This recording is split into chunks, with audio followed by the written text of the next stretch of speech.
శ్రమయందు ఓర్పు కలిగి ప్రార్థన యందు పట్టుదల. ఎప్పుడైతే నువ్వు శ్రమ అనుభవిస్తావు అప్పుడు నీకు ప్రార్థన కూడా ఎక్కువగా ఉండాలి.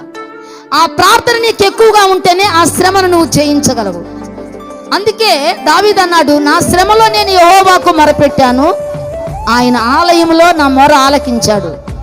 అంటే శ్రమలో ఏం చేశాడు? ఆయన ప్రార్థించాడు. అందుకే శ్రమ దినమున నువ్వు కృంగిపోకుండా శ్రమలో నువ్వు ప్రార్థించేటటువంటి వ్యక్తిగా ఉండాలా.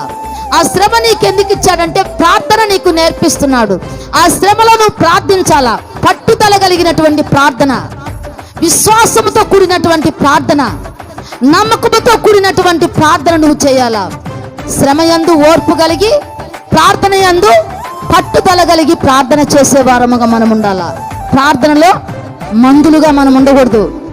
ప్రార్థన చేయటానికి బద్ధకస్తులుగా మనం ఉండకూడదు.